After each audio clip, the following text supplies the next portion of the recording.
সালের 11 জুলাই বাংলাদেশ ময়মনসিংহের একটি নিরিবিলি গ্রাম নাম কাশর।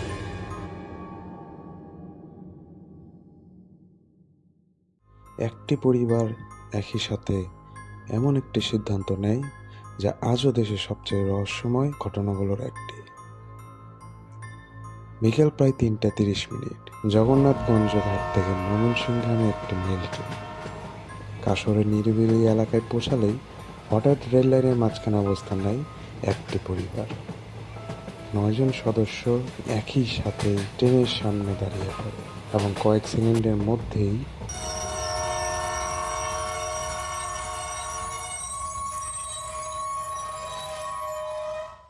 পুরো পরিবার শেষ হয়ে যায়।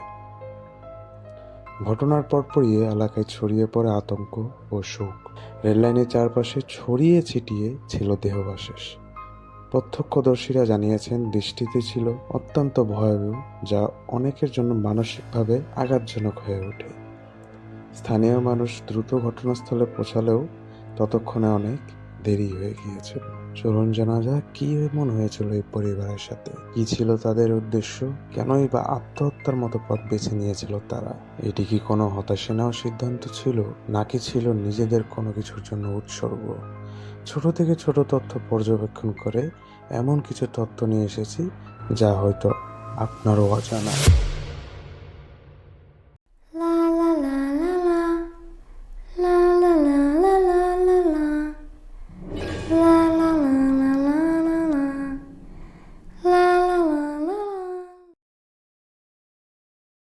পরিবারটির প্রধান ছিলেন আনোয়ার দরবেশ, একজন সাবেক পাকিস্তান সেনাবাহিনী নন কমিশনড অফিসার, এবং তার স্ত্রী ছিলেন হেনা আনোয়ার আদম। আনোয়ারের মোট 6টি ছেলে মেয়ে ছিল।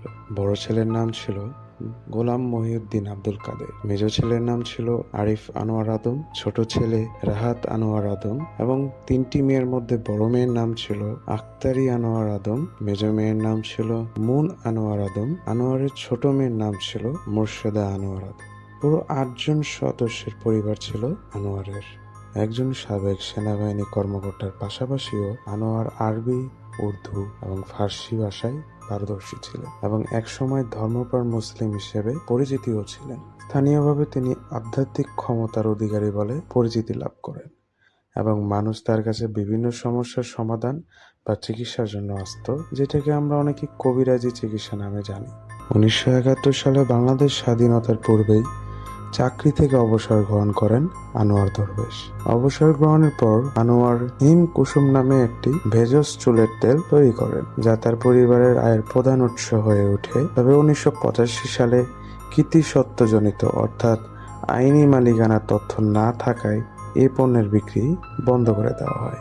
এর ফলে পরিবারটি আর্থিক সংকটে পড়ে এবং ধীরে ধীরে তাদের জীবনযাত্রা কঠিন হয়ে ওঠে। এই সময় চলাকালীন আনোয়ার বিভিন্ন ধর্ম নিয়ে গবেষণা শুরু করেন। ধীরে ধীরে তিনি একটি নতুন মতবাদ তৈরি করেন, যা আদম ধর্ম নামে পরিচিত হয়। এই বিশ্বাস অনুযায়ী তিনি নিজেকে আদি আদম এবং মহাবিশ্বের স্রষ্টা হিসেবে দাবি করতেন। তিনি ইসলাম, খ্রিস্ট ধর্ম, হিন্দু ধর্ম এবং বৌদ্ধ ধর্ম সহ সব সংগঠিত ধর্মকে প্রত্যাখ্যান করেন এবং সেগুলোকে মিথ্যা বলে ঘোষণা করেন। অবাক করা তথ্য হলো, তার এই পথে পরিবারের সকল সদস্যরা ধীরে ধীরে বিশ্বাস গ্রহণ করে। তারা নিজেদের আদম পরিবার হিসেবে পরিচয় দিতে শুরু করে এবং যার ফলে তারা সমাজ থেকে ক্রমশই বিচ্ছিন্ন হয়ে পড়ে।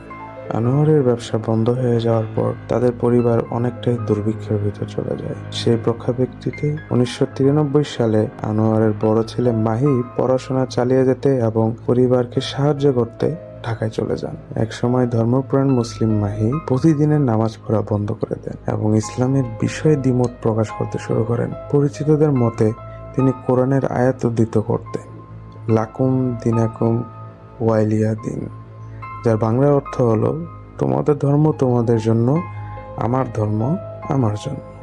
এই আয়াতের মূল প্রেক্ষাপট ছিল অন্যরকম, কিন্তু মাহি তা ব্যবহার করতেন অন্যভাবে। আমরা জানি মক্কা বিজয়ের আগে যখন কাফিররা রাসূল সাল্লাল্লাহু আলাইহি সাল্লামকে প্রস্তাব দিয়েছিলেন 1 বছর তারা মুসলমানের উপাস্য আল্লাহর ইবাদত করবে এবং পরের বছর যেন মুসলমানরা তাদের মূর্তি পূজা করে, তখনই আল্লাহ তাআলা সূরা আল কাফিরুন নাজিল করেন যার ৬ নম্বর আয়াতটি ছিল এটি।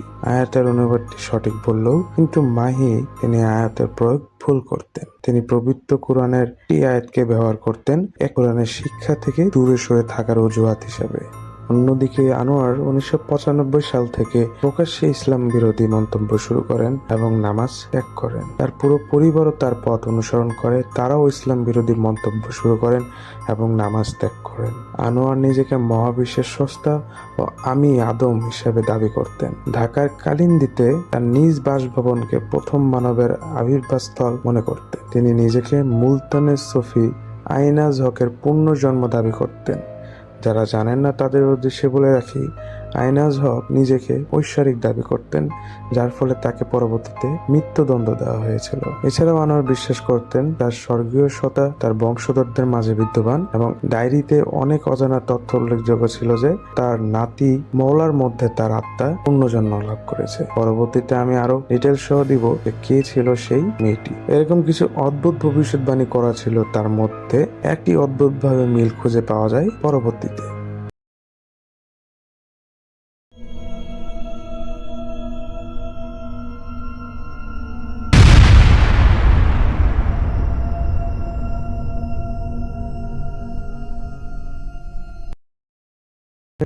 সালের 10 জুলাই ঢাকার বারদেম হাসপাতালে আনোয়ার দরবেশ হৃদরোগে আক্রান্ত হয়ে মারা যান। মৃত্যুর আগে তিনি নির্দেশ দিয়েছিলেন যে তাকে বাড়ির ভেতরে পা পশ্চিম দিকে রেখে দাফন করতে হবে, যা প্রচলিত ধর্মীয় রীতির সাথে কোনোভাবে মিল ছিল না। স্থানীয়রা এই পদ্ধতির বিরোধিতা করে এবং শেষ পর্যন্ত পুলিশের হস্তক্ষেপে তাকে ইসলামী রীতিতে ময়মনসিংহের চল কালীবাড়ি কবরস্থানে দাফন করা হয়। আমি এখানে এমন কোনো তথ্য খুঁজে পাইনি যে আসলেই কেন পশ্চিম দিকে সে এভাবে ডিরেকশন দিয়েছিল তার পরিবারকে। তবে স্থানীয় লোকদের মাধ্যমে আমি যা জানতে পেরেছি যে তারা সম্পূর্ণভাবে শয়তান পূজারি করতো বা এমন কিছু ডিমোনিক প্রসেস করতো যেগুলো আমাদের ইসলাম ধর্মের পুরোপুরি বিরুদ্ধে ছিল। আমরা সকলেই জানি যে আমাদের ইসলাম রীতি অনুযায়ী বা ইসলামের যে হাদিস অনুযায়ী পশ্চিম দিকে পা দিয়ে রাখাটা আমরা সম্মানজনক ভাবে দেখি। আনোয়ারের মৃত্যুর পর তার বড় ছেলে মাহি তার পরিবারের দায়িত্ব নিয়ে চলতে থাকে। এখন সেই একমাত্র আয়ের উৎস ছিল। মাহি তৎকালীন সময়ে ইস্ট ওয়েস্ট ইউনিভার্সিটির অ্যাডমিশন ডিরেক্টর ছিলেন, যা খুবই বড় ধরনের একটি চাকরি বর্তমানে। অর্থাৎ সে সময় সে একটা ভালো পজিশনেই ছিল। পরিবারের বড় ছেলে মাহি 2004 সালে তার নাম পরিবর্তন করে গেলেন এম সানি রাখেন। তিনি তার পরিবারের একমাত্র আয়ের উৎস ছিলেন, কিন্তু হঠাৎ একদিন তাকে মৃত অবস্থায় পাওয়া যায়।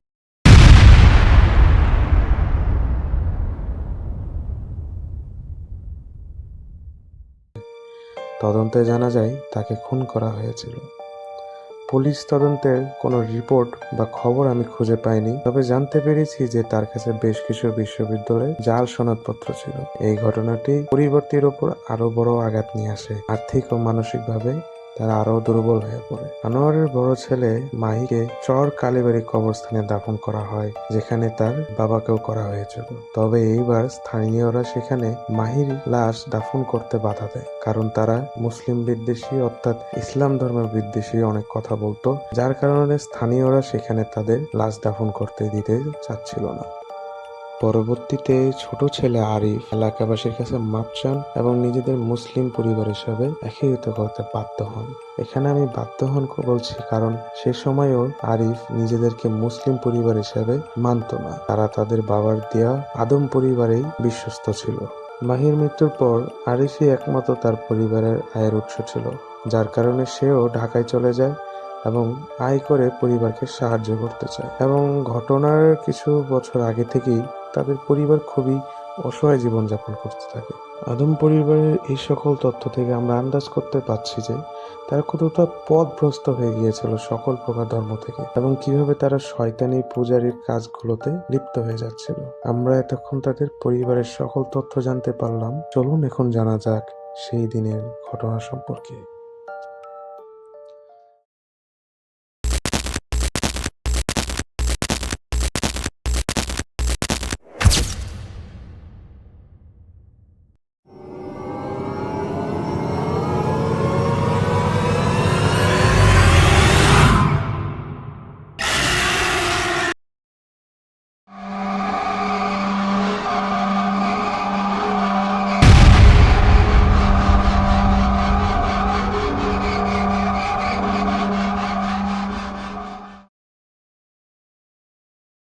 বিকেল ৩:৩০।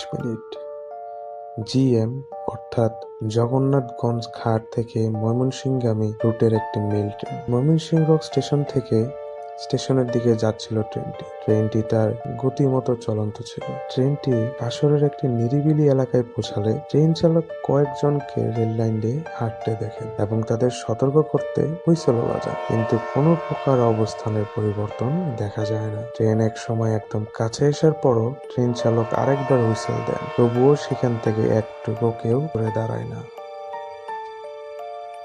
পরিবারের ৯ জন সদস্য রেল লাইনের দ্রুতগামী ট্রেনের আঘাতে কাটা পড়েন। 7 জন ঘটনাস্থলে নিহত হন।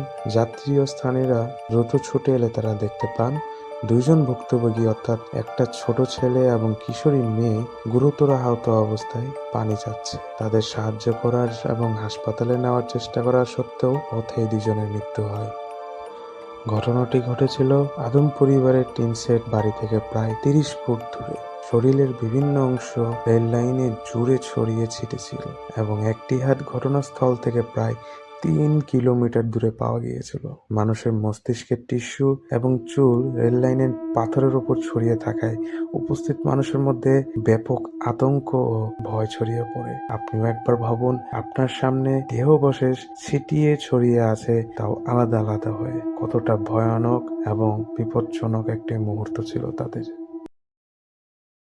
সেই সময় যে ট্রেন চালক ছিলেন তার কিছু কথা আমি খুঁজে পেয়েছি। তিনি বলেন, আমি কয়েকজনকে রেল লাইন দিয়ে হাঁটতে দেখেছিলাম এবং তাদেরকে সতর্ক করার জন্য হুইসেল বাজিয়েছিলাম, কিন্তু তারা সরে যায়নি। হঠাৎ আমি লক্ষ্য করলাম একদল মানুষ একে অপরকে জড়িয়ে ধরে লাইনের মাঝখানে দাঁড়িয়ে আছে। তারা যে সম্মিলিতভাবে ট্রেনের সামনে ঝাঁপ দেবে তা আমি আজ করতে পারিনি।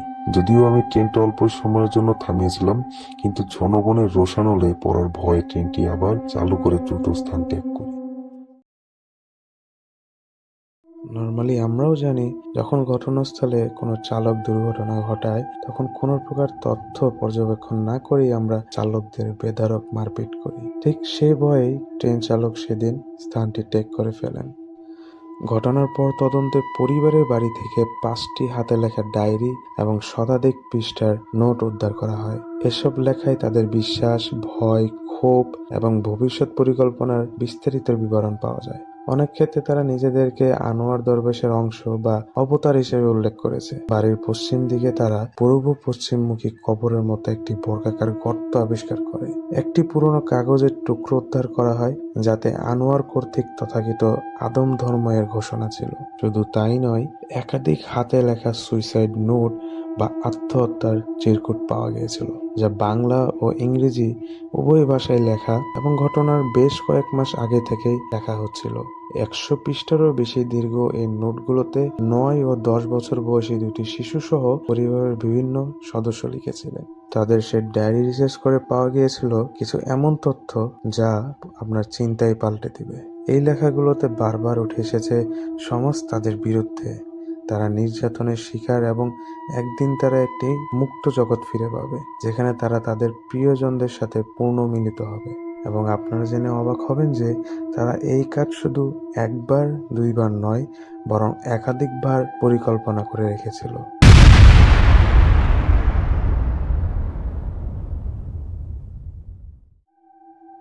প্রথমে 7 জুলাই, তারপর 10 জুলাই, কিন্তু শেষ পর্যন্ত 11 জুলাই তারা তাদের পরিকল্পনা বাস্তবায়ন করে। তারা নিজেদের উঠানে কবরের মতো গর্ত খুঁড়ে প্রস্তুতি নিয়েছিল। আনোয়ার দরবেশের বড় ছেলে আরিফের একটি ডায়েরি অনুসারে খ্রিস্ট ধর্মের কথা সাময়িকভাবে বিবেচনা করলেও পরিবার তা গ্রহণ করেনি। এই সময়কার তদন্তে থাকা police super Rafiqul Islam diary থেকে উল্লেখ করেন যে পরিবারটি সমস্ত সংগঠিত ধর্ম প্রত্যাখ্যান করেছিল এবং এক পর্যায়ে হিন্দু দেবী কালীর পূজা উপাসনা করেছিল। তারা মুক্ত জীবন চেয়েছিল যা তাদের বিশ্বাস মতে আদম এবং হাওয়ার ছিল, তাই তারা নিজেদের আদম পরিবার হিসেবেও পরিচয় দিত। আরিফের ডায়েরি থেকে আরও জানা যায় পরিবারটি প্রথমে 2007 সালের 7 জুলাই আত্মহত্যার পরিকল্পনা করেছিল, কারণ তারা বিশ্বাস করত এই তারিখটির বিশেষ মহাজাগতিক গুরুত্ব রয়েছে। আমরা অনেকেই অনেক দিনকে আমাদের স্পেশাল দিন হিসেবে ভেবে থাকি বা মেনে থাকি, কিছুটা তেমনি তাদেরও ছিল। এছাড়াও তারা আনোয়ারের মৃত্যুর জন্য 10 জুলাই কালো দিবস হিসেবে পালন করত, আর এই দিনেও তারা আত্মহত্যার পরিকল্পনা করেছিল। বাংলাদেশের মতো একটি জায়গাতে হয়তো হরেবল একটা কনসেপ্ট ভাবতেই আমাদের অন্যরকম লাগছে।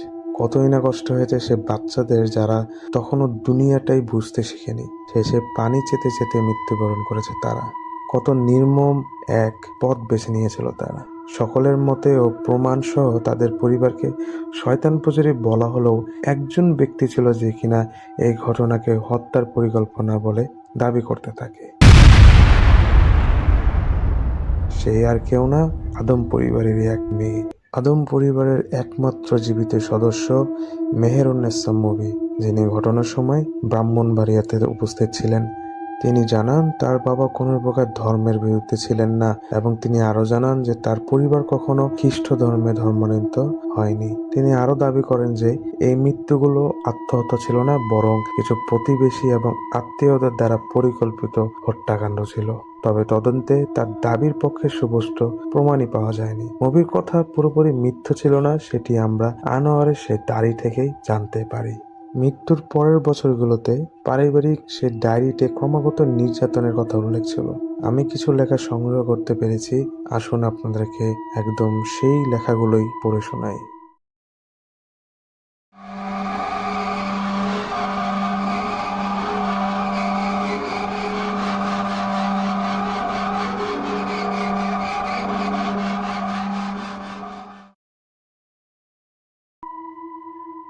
আনোয়ারের মেয়ে মোর্শেদা লিখেছিলেন, আমার বাবা যখন মারা যান এবং আমরা তার নির্দেশ অনুযায়ী তাকে দাফন করার চেষ্টা করি, তখন স্থানীয় লোকেরা আমাদের তা করতে দেয়নি।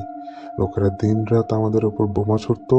আমাদের শরীরের মাধ্যমে তিনি ফিরে আসায় আমরা শান্তি পেয়েছি। তারা তাকে ভূত এবং ধর্মত্যাগী বলতো। শুধু মোর্শেদাও নয়, আনোয়ারের স্ত্রীরও কিছু লেখা আমরা পেয়েছি। আনোয়ারের স্ত্রী লিখেছিলেন, গ্রামবাসীরা লাঠি, ছুরি, দা নিয়ে আমাদের সন্তানদের উপর হামলা করেছে। তারা বৃষ্টির মতো পাথর ছুঁড়েছে। গ্রামবাসীরা আমাদের উপর 6 বছর ধরে নির্যাতন চালাচ্ছে। আমরা শীঘ্রই প্রতিশোধ নিব। আদম পরিবারের একজন অনুসারী ছিলেন, যিনি কিনা 2000 সালে এই পরিবারে যোগ দিয়েছিলেন। তার নাম ছিল লিনা। তিনি লিখেছেন, 2000 সাল থেকে আমি এই পরিবারের সাথে আছি। আমি এমন কোনো পৃথিবীতে বাঁচতে চাই না যেখানে আদম পরিবার থাকবে না। তারা আমাকে সাথে নিয়ে যাচ্ছে, এটাই আমার সবচেয়ে বড় প্রাপ্তি।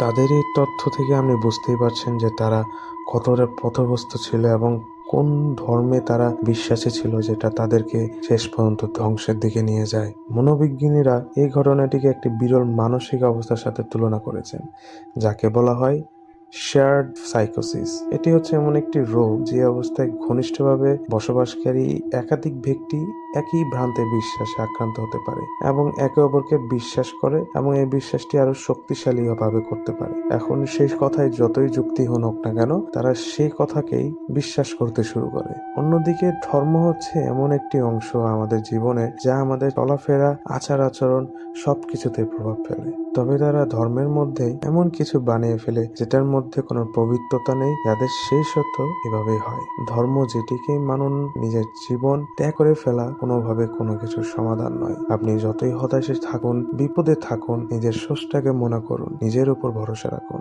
আপনার সুখ আবার ফিরে আসবে, কিন্তু জীবন পুনরায় ফিরে আসবে না। এই ঘটনাটি শুধু নিউজ বা এলাকা ব্যক্তিকভাবেই সীমাবদ্ধ ছিল না। এই ঘটনাটির পরবর্তীতে বাংলাদেশের জনপ্রিয় সংস্কৃতিতে প্রভাব ফেলে। এই ঘটনার অনুপ্রেরণায় নির্মিত হয় চক্র।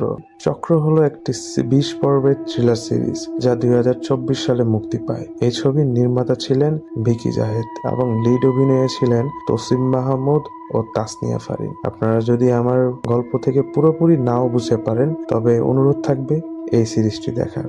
আদম পরিবারের এই করুণ পরিণতি আমাদের সামনে একটি গুরুত্বপূর্ণ প্রশ্ন তুলে ধরে। কিভাবে অন্ধবিশ্বাস, সামাজিক বিচ্ছিন্নতা এবং মানসিক সংকট একসাথে মিলিত হয়ে একটি পরিবারকে এমন পথে নিয়ে যেতে পারে যার শেষ পরিণতি শুধুই ধ্বংস। এই ঘটনা শুধুমাত্র একটি ট্র্যাজেডি নয়, এটি একটি সতর্কবার্তা। সচেতনা, মানসিক সহায়তা এবং সামাজিক সংযোগ, এই 3টি বিষয় হয়তো এমন ঘটনা প্রতিরোধে গুরুত্বপূর্ণ ভূমিকা রাখতে পারে। শেষ পর্যন্ত আদম পরিবারের কথা আমাদের মনে করিয়ে দেয়, মানুষ যখন বাস্তবতা থেকে বিচ্ছিন্ন হয়ে পড়ে, তখন বিশ্বাসও কখনো কখনো বিপজ্জনক হয়ে উঠতে পারে।